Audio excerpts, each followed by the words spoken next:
The information in this video is based on the most current information available at the time of production.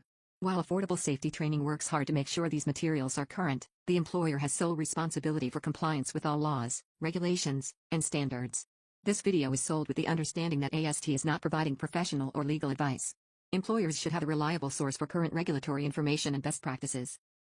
Locating instructor. Instructor located, Jeremy Norton. Education, graduate, U.S. Navy Nuclear Power School.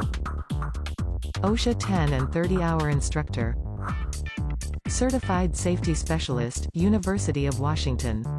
Masters in Business Administration, Portland State University. Associates in Applied Science, Bachelors in Science, Business. Experience. Training Petty Officer, USS Carl Vinson Reactor Department. U.S. Navy Nuclear Mechanic. Training Manager, Synetics Solutions. Technical Trainer, Vestas Wind Power.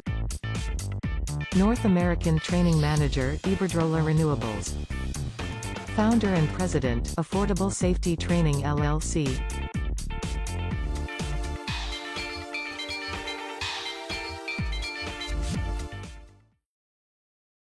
When working in a confined space, even simple and regular work presents new hazards and challenges.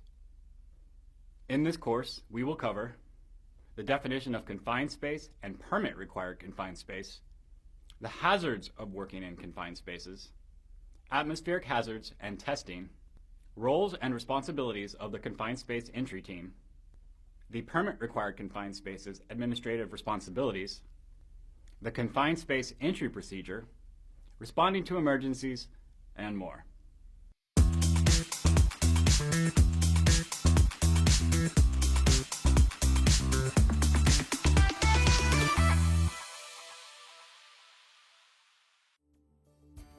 Hello, my name is Jeremy, and welcome to my Permit-Required Confined Space Entry course. As a U.S. Naval nuclear engineer and a training manager in wind power, I spent a significant amount of time dealing with the requirements of confined spaces. Today, we will cover the knowledge and concepts required to identify confined spaces and to work safely inside of them if necessary. A confined space is a space that is large enough to enter and perform work, has a limited means for entry or exit, and is not designed for continuous human occupancy. They are big enough to get into, hard to get in and out, and not designed to have people inside it for long periods of time. Examples of confined spaces include tanks, vessels, silos, storage bins, pits, vaults, crawl spaces, and many others. The Occupational Safety and Health Administration regulates confined space work in the workplace. 29 CFR 1926 Subpart AA, Confined Space in Construction, regulates confined space work in construction. 29 CFR 1910.146 regulates confined spaces in general industry. So which one applies to you? Well, in truth, it's probably both. The terms construction and general industry apply to the type of work that is being performed, not the industry that you are working in. When OSHA says construction, they mean work for construction, alteration, and/or repair, including painting and decorating. OSHA uses the term general industry to refer to any work that is not construction, maritime, or agriculture. This means that it is entirely possible to be performing work in a warehouse miles and miles away from the nearest construction site and still be covered by the construction standard. Fortunately, the construction and general industry standards are relatively similar. The construction standard is a little bit more generous about potential engulfment hazards, but we'll get to that. I will be sure to highlight the differences when they apply.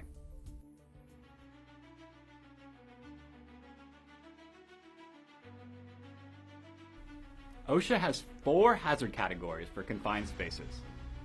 The first, and arguably the most dangerous, is an atmospheric hazard. This is an atmosphere that may expose employees to risks of death, incapacitation, inability to self-rescue, and injury or acute illness. This may occur from the presence of flammable gas, vapor, or mist, airborne combustible dust, high or low oxygen levels, any concentration of a substance that may exceed the permissible exposure limit, and atmospheric conditions that are immediately dangerous to life and health. An IDLH atmosphere is any atmosphere that would interfere with the ability for an employee to exit the space, poses a threat to life, or would cause irreversible health effects. IDLH atmospheres are as serious and dangerous as a threat as you can get in permit-required confined space work. We will go into more detail about atmospheric hazards when we get into atmospheric testing. Engulfment is the asphyxiation or crushing of an entrant by a liquid or a flowable solid substance. Work in grain silos are an unfortunate common example of engulfment in confined spaces. A dangerous internal configuration, such as converging walls or floors, is the third category of confined space hazards. Workers can be trapped, injured, or asphyxiated in spaces like these.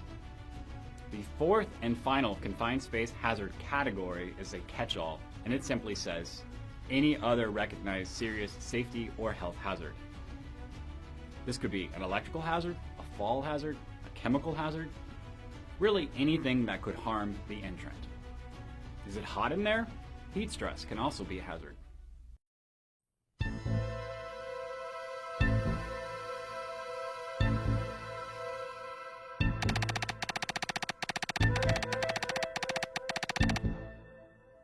Employees were cleaning a confined space on board a vessel using solvents. The foreman told them to ventilate the space and dilute any vapors with an air hose. A first shift worker brought in an oxygen hose to ventilate the space. The oxygen flowed into the compartment for 3 hours. A second shift worker entered the confined space smoking a cigarette.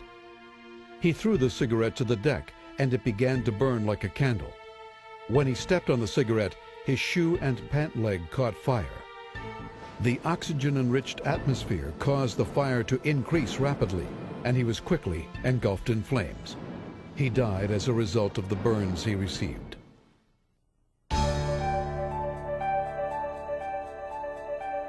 The worker ventilated the confined space with an air hose. To make matters worse, the worker used oxygen to ventilate the space. Never use oxygen to ventilate any space. Use a blower or ventilation fan. The confined space was not inspected and tested for air quality and flammability by a shipyard competent person prior to entry. The employee was smoking in an area where smoking was prohibited. Employees should only smoke in designated areas. Employers should place signs where smoking is not permitted.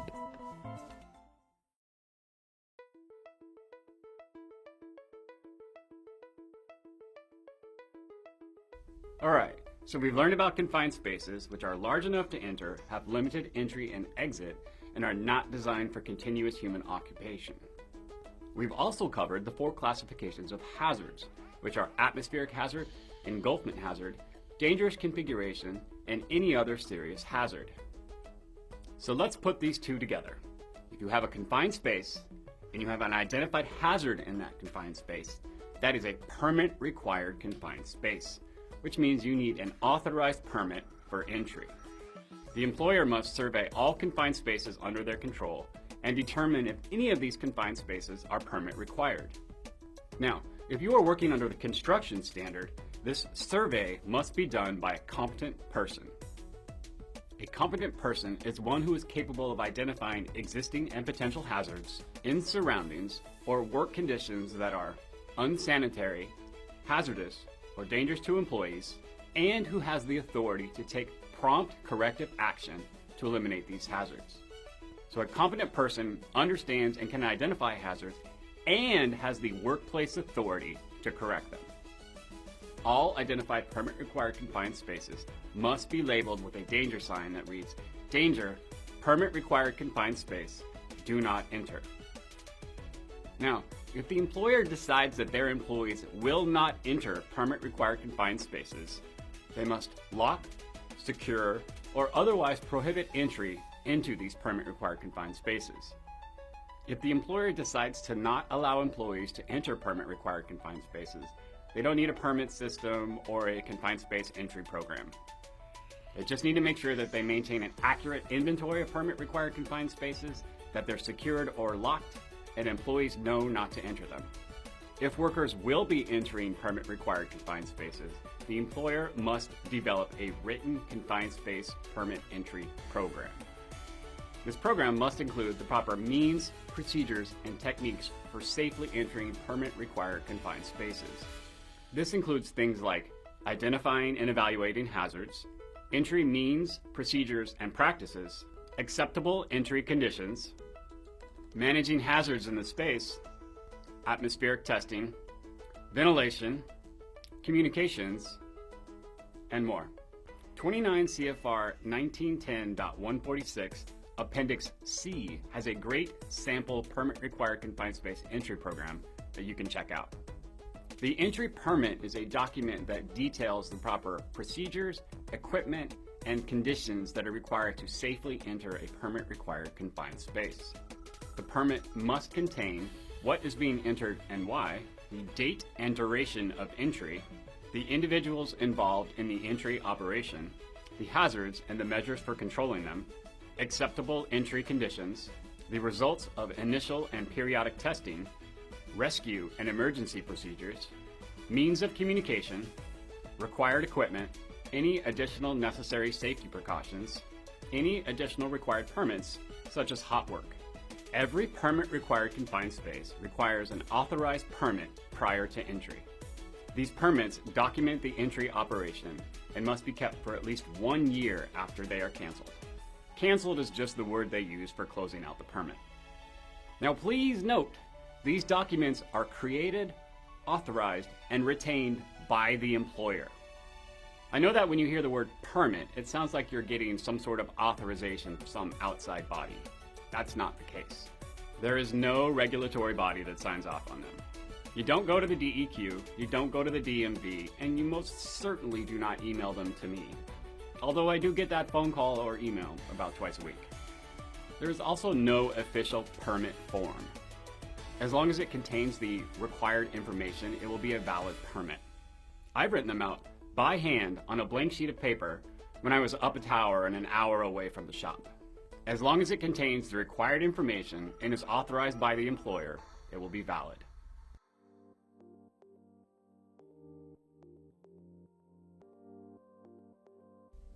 Confined space entry requires a team of dedicated individuals with specific responsibilities to make sure that the entry operation is safe. This is known as the Confined Space Entry Team. There are 3 roles in permit-required confined space entry operations.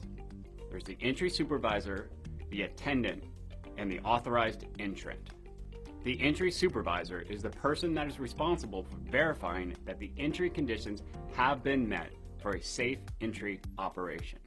They authorize entry, oversee entry operations, and suspend or cancel the entry permit when necessary. Like the name says, they are the supervisor for this operation. The entry supervisor duties include knowing the hazards that will be faced during entry, including information on the mode, signs and symptoms, and consequences of exposure to the hazards, verifying that the entry conditions have been met prior to entry, verifying that rescue services are available and can be contacted, preventing or removing unauthorized entrance, and ensuring that proper entry conditions are maintained while an entry operation is being transferred.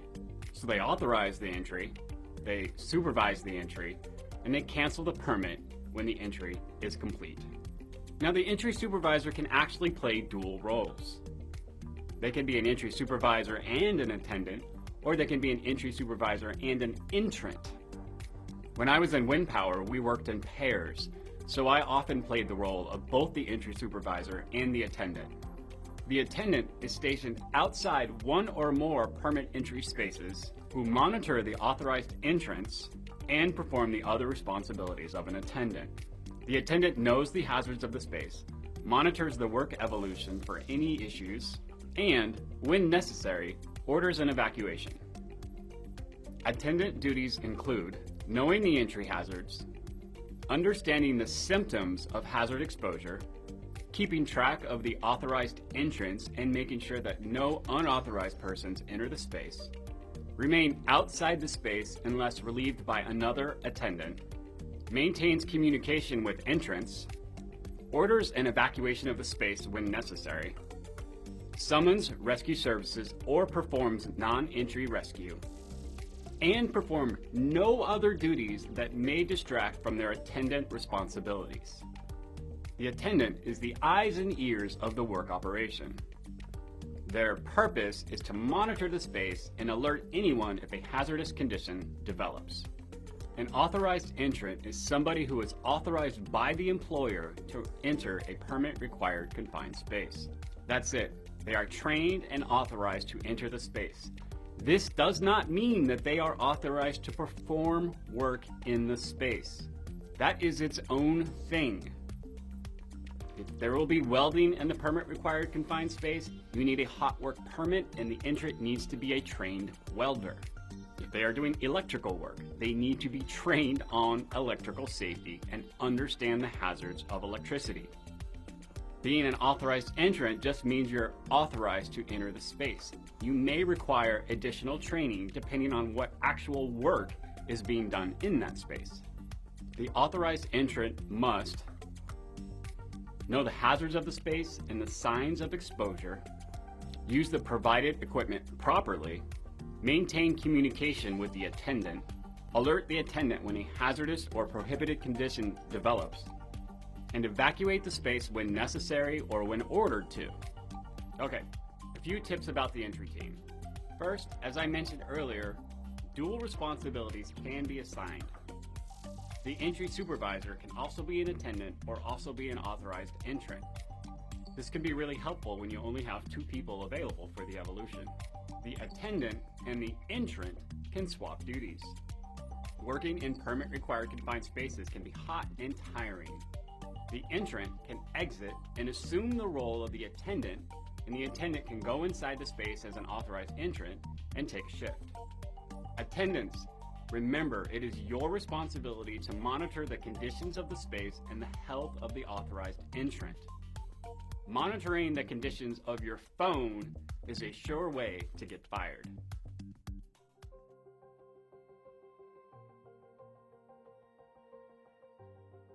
Every confined space operation must have a designated confined space rescue team. The employer has 2 options for confined space rescue. They can use emergency services, or they can use a specifically designated and trained in-house confined space rescue team.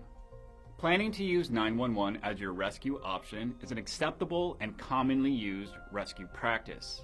However, this option does require a significant amount of advanced planning. Can the rescue team arrive quick enough to rescue the employee from the hazards of the space? Do they have the equipment and training necessary for the rescue?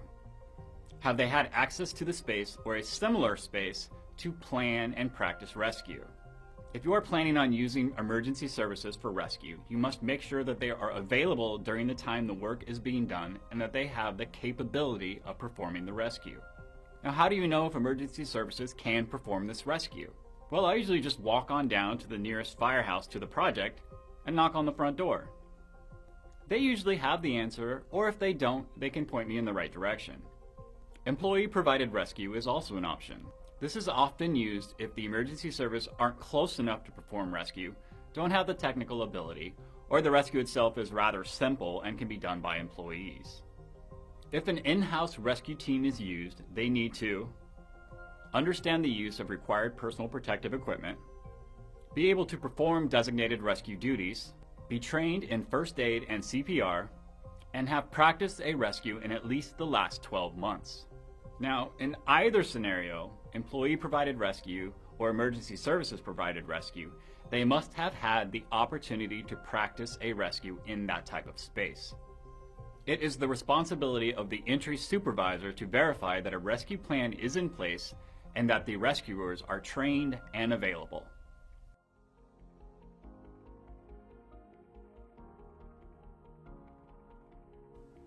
Now we are going to walk through a confined space entry operation. I recently had a company contact me and ask if the crawl spaces that they sometimes work in were confined spaces and if those confined spaces were permit required. They performed pest removal and cleanup services. So let's answer their question. First, Is it a confined space? Well, it's large enough for a human to enter, it has limited entry or exit, and it is not designed for continuous human occupation.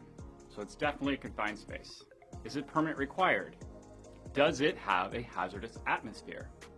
Well, many crawl spaces have limited airflow, which can result in low oxygen levels. Is there an engulfment hazard?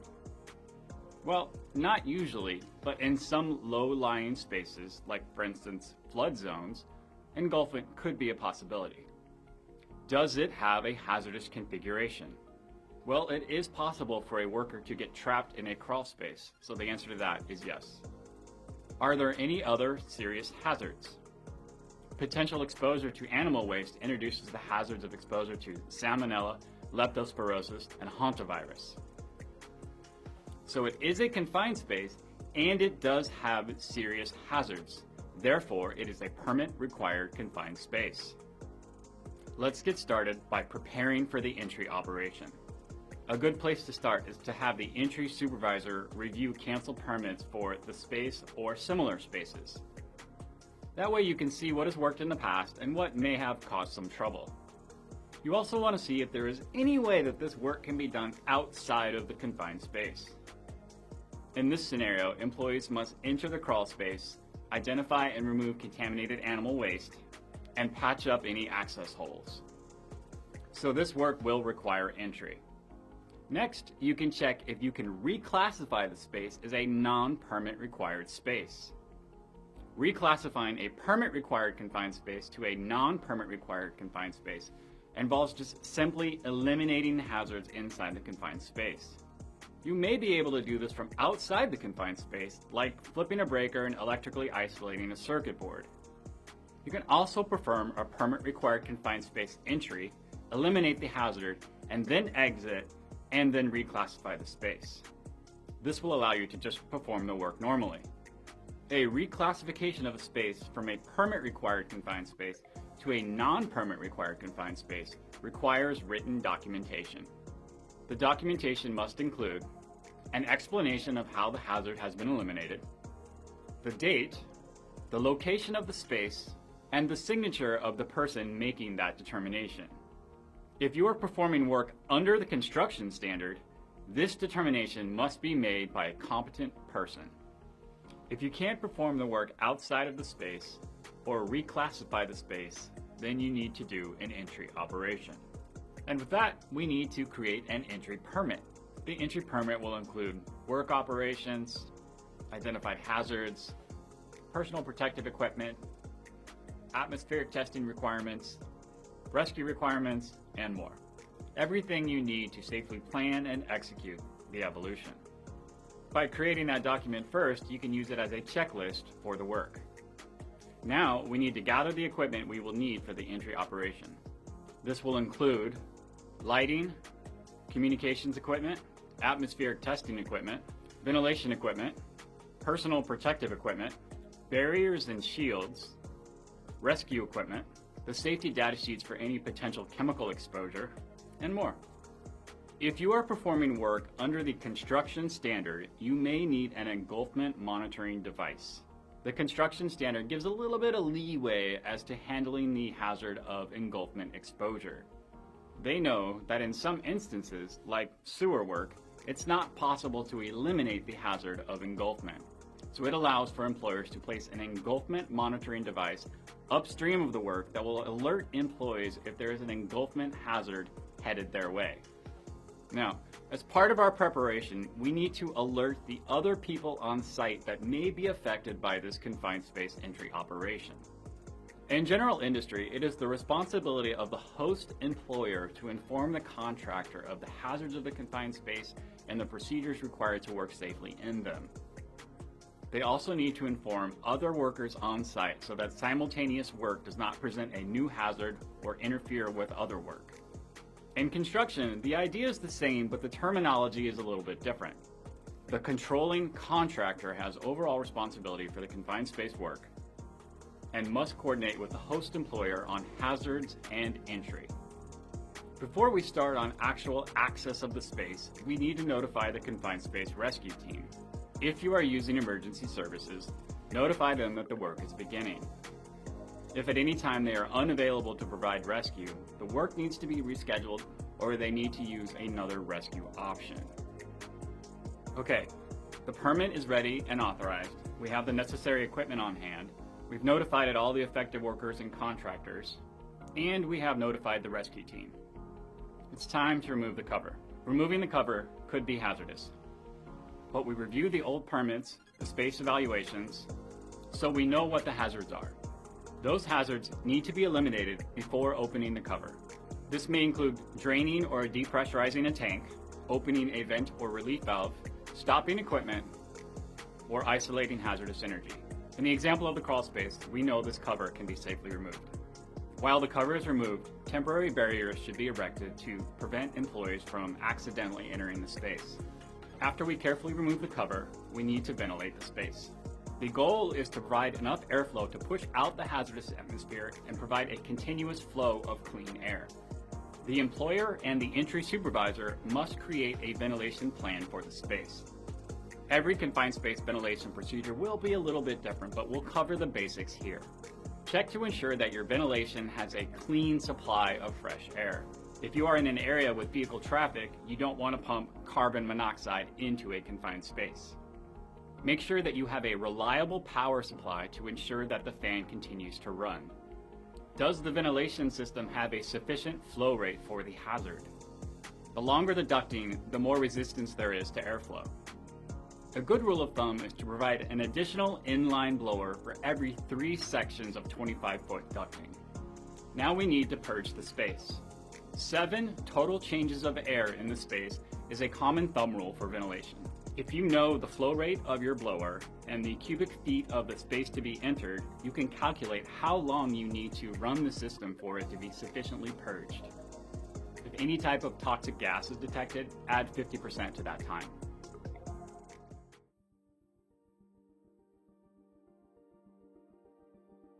When it comes to atmospheric testing, there are 2 types: evaluation testing and verification testing. Evaluation testing is done to identify the hazards of the atmosphere and the steps that must be taken to make that atmosphere safe. Evaluation testing for atmospheric hazards is done during the evaluation phase of the confined space. The evaluation testing and the recommendations for hazard mitigation should be reviewed by a certified industrial hygienist, a registered safety engineer, or other qualified professional. Evaluation testing is not something that would be done by the entry team. Verification testing is done to verify that the steps that you have taken to mitigate the atmospheric hazards are effective. We have removed the cover and ventilated the space. Now it is time for the verification testing. There are 3 major hazards that we are testing for: oxygen, combustible gases and vapors, and toxic gases and vapors. We always test them in that order. A low oxygen level is the single largest cause of death in confined spaces. A safe level of oxygen is between 19.5% and 23.5%. Worker symptoms of low-level oxygen exposure include nausea, impaired judgment and physical coordination, vomiting, and loss of consciousness. The hazard of low oxygen is one of the reasons we maintain constant communication with the entrant. It allows the attendant to listen for these symptoms.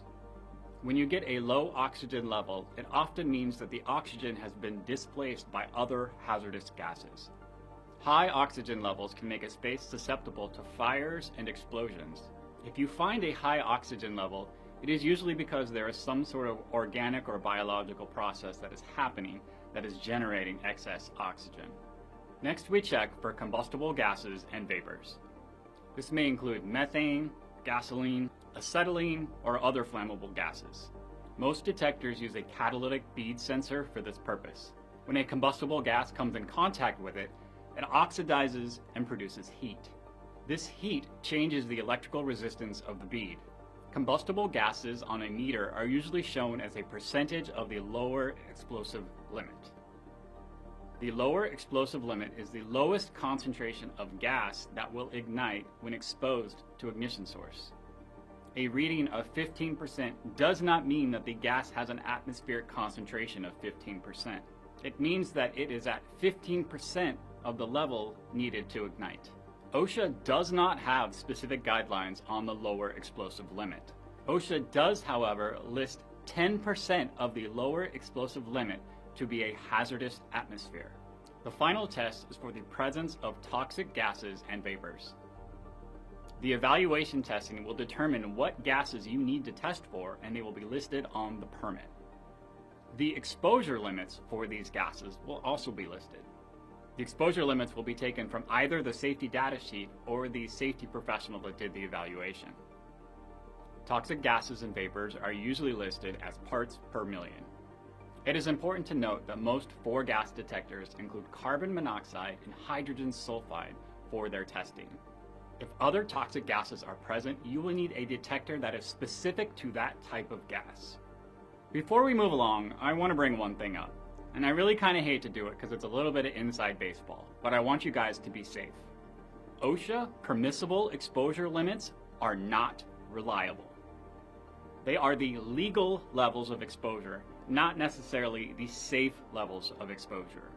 Most of these permissible exposure limits were created in the 1970s based off of science from the 1950s.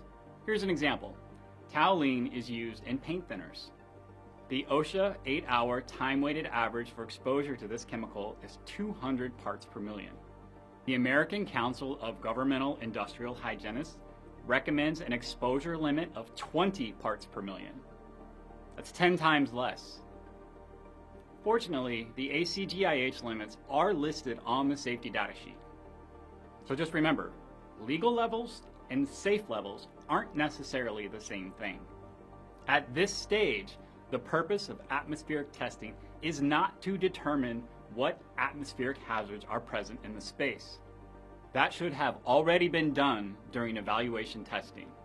The atmospheric testing must be performed in the part of the space where the entrant will be working.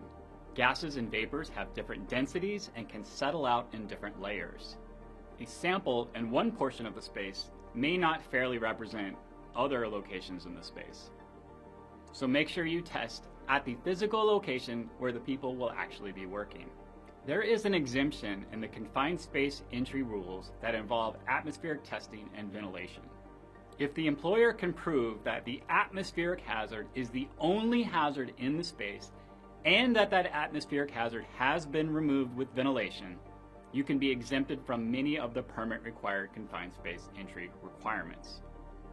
These exemptions are: you do not need a written confined space entry program. You do not need a permit entry system. You don't need an entry team, and you don't need a rescue claim. To use the alternative entry procedure, the employer must demonstrate that the atmospheric hazard is the only hazard of the space.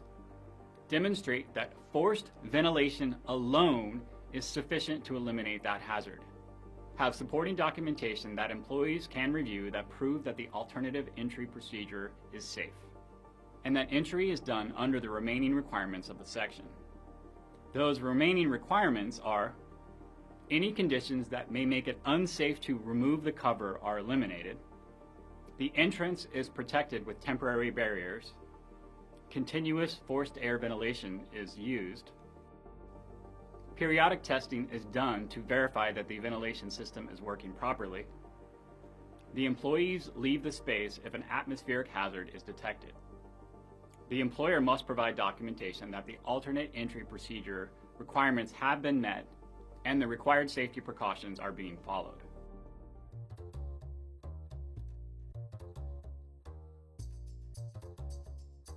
Okay, in this case we are not using the alternative entry procedure, and we are going to move forward by recording the testing results on the permit.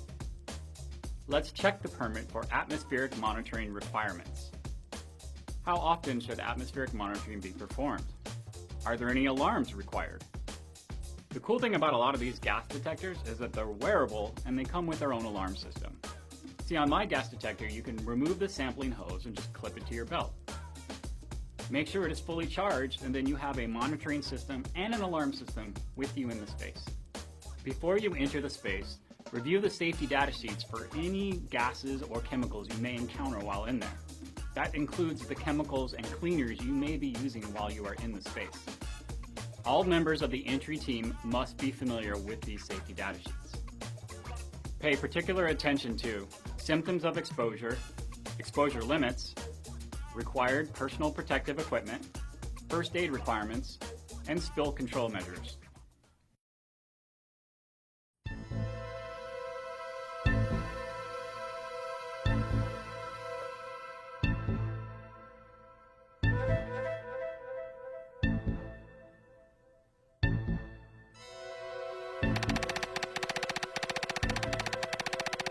Two night shift employees were moving lighting and spray painting equipment inside a barge to continue a painting operation. Employees on the previous shift had been painting in the confined space continually for 10 hours. The paint mixture being used was flammable. The lighting equipment was not explosion-proof. There was no ventilation and only one open access hole. Painters and laborers constantly entered the confined space without any air monitoring. As the two night shift employees set up the equipment, a spark ignited the flammable paint vapors and caused a flash fire. Both employees were killed.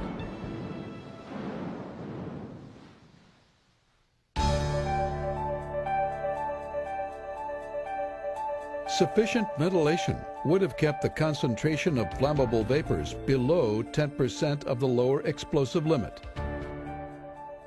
A shipyard competent person should have visually inspected and tested the confined space for oxygen content and lower explosive limits prior to entry by employees and found the flammable atmosphere.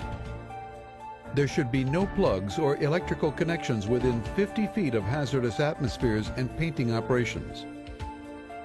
Explosion-proof lighting and equipment must be used when spraying flammable liquids. The employer did not make sure that employees entering confined spaces were properly trained to recognize hazards. Although not contributing to the fatality, electrical cords and open access holes presented two additional safety hazards.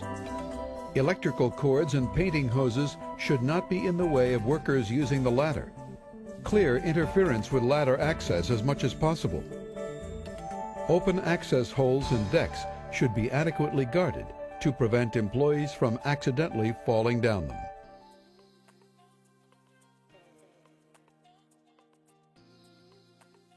Okay, our ventilation system is in place, verification testing is complete, it is time to enter the space. Let's set up the rescue system. As we have discussed, there are three options for rescue. Self-rescue is the preferred option.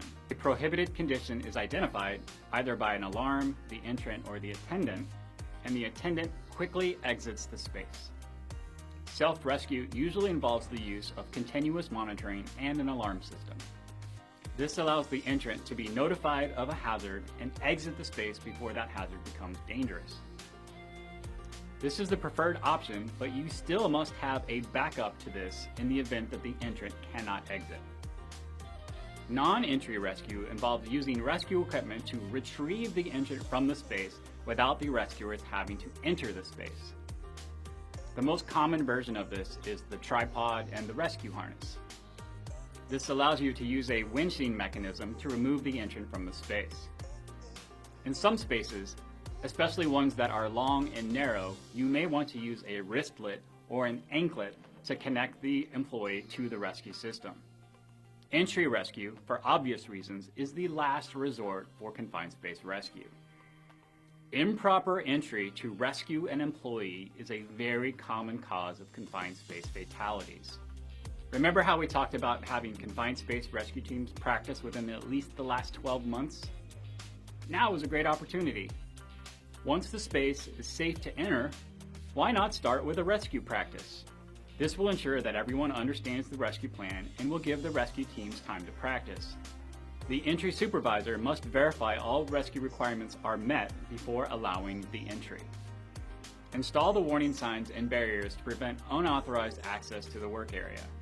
It is the responsibility of the attendant to regularly communicate with the entrant to verify that they are okay. If it is a small space and they are close by, communicating via voice may be sufficient. Loud workspaces or the ventilation may make this difficult and require communications devices. Do a comms check before you enter. Is there sufficient lighting in the space? You may have to rig up some temporary lighting. Choose your lighting system carefully because lighting can generate heat. This could make it uncomfortably hot or provide a source of ignition. You may need explosive-proof lighting equipment. Consult the permit. If there is a potential atmospheric hazard in the space, you need monitoring equipment. This may involve periodic monitoring, continuous monitoring, or both. If you are working under the construction standard, OSHA says that continuous monitoring must be used unless it is not feasible. Make sure that the monitoring equipment can detect the atmospheric hazard of concern. You need to record the results of the monitoring on the permit. The purpose of continuous ventilation is to purge the space of a hazardous atmosphere. Some work processes, such as welding, grinding, or chipping, can introduce new atmospheric hazards in the space. This may require the use of respirators. To use respirators, the employee must have a written respiratory protection program for the company and provide training on respirators. If the ventilation is insufficient, supplied air respirators may be required. This is a whole new ballgame because this means that the atmosphere is immediately dangerous to life and health. Now you must comply with a whole host of requirements from 29 CFR 1910.134 respiratory protection. In the forced air respirator scenario, a lot of things change, including the rescue requirements. You need to consult your company respiratory protection plan. The Construction Confined Space Standard allows employees to work in confined spaces that are not completely eliminated from the hazard of engulfment. This is often the case in sewer work. In this case, an engulfment alarm must be placed upstream of the work area. This alarm will sound if an engulfment hazard is approaching. The entry supervisor must verify that all the hazards on the permit have been mitigated.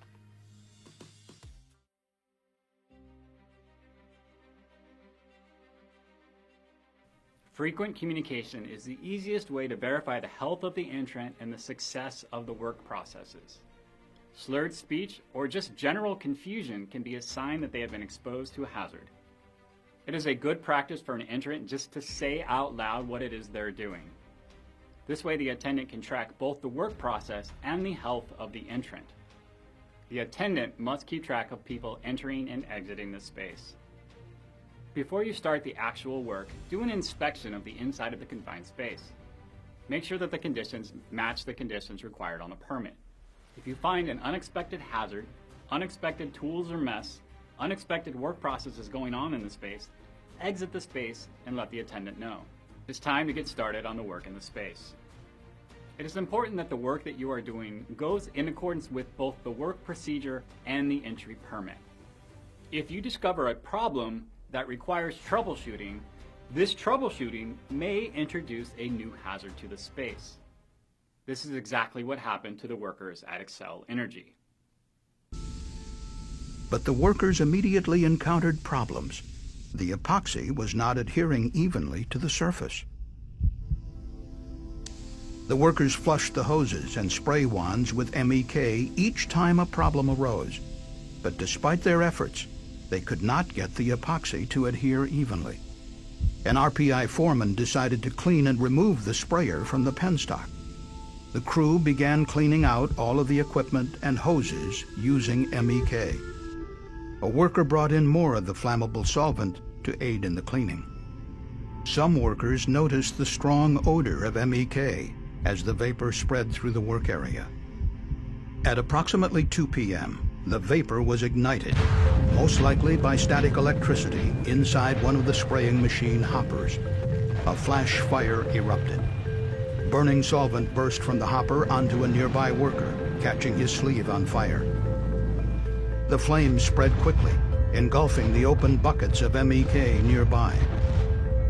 5 workers were blocked from escaping the penstock by the intense fire. The trapped men shouted desperately for fire extinguishers, but there were none inside the penstock. The epoxy was not adhering, and they brought in a solvent to clean the lines. This introduced a new hazard that was not accounted for by the permit and started a deadly fire. So if you find yourself having to do something that was not anticipated, exit the space and discuss it with the entry supervisor. Hot work inside a confined space can be dangerous. The byproducts of welding and other hot work can release toxic gases. You will need a hot work permit in addition to the confined space entry permit to perform this type of work.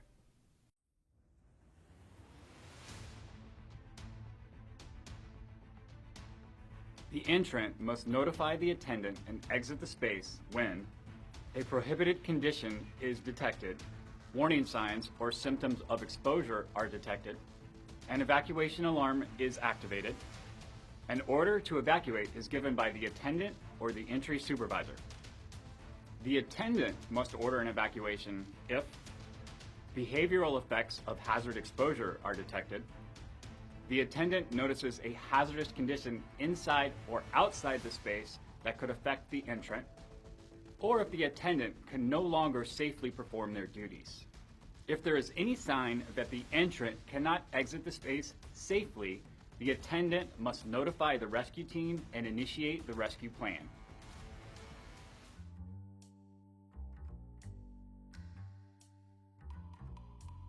When the work is complete, inform the attendant and exit the space. Remove the equipment and return the space to its normal condition. When the entry evolution is complete, the entry supervisor will cancel the permit. These canceled permits must be retained for at least 1 year.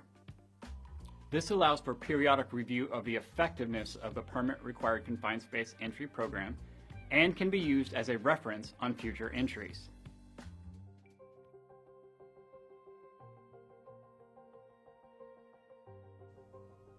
All right, we are coming to an end of this journey of discovery, and you can tell it's been a while by how much my hair has grown. It's time for the summary.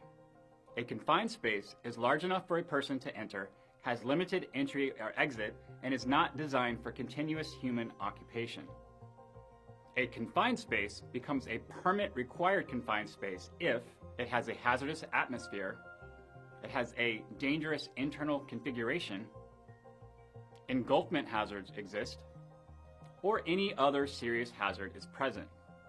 If the employer decides that employees will enter permit-required confined spaces, a confined space entry permit program must be developed. A confined space entry team consists of 3 roles: an entrant, an attendant, and an entry supervisor. The entrant enters and performs work in the space. They must maintain frequent communication with the attendant and evacuate the space if a hazard is detected. The attendant monitors the conditions inside the confined space and watches for hazards outside of the space. The attendant must order an evacuation if a hazardous condition develops. The entry supervisor authorizes the permit, verifies conditions are safe inside the space, and authorizes work. The entry supervisor also verifies that rescue is available. Atmospheric testing may be required prior to entry into a confined space. Test for oxygen first, then combustible gases and vapors, and then toxic gases and vapors. Rescue must be available when entering a permit-required confined space. This can be provided by emergency services or a trained in-house rescue team. If a hazardous or unexpected condition develops, the entrant should immediately exit the confined space and notify the entry supervisor. When done incorrectly, confined space work can be very hazardous. So if there is any doubt, there is no doubt. Stop and ask the question. Thank you for your time and attention. Please stay safe out there.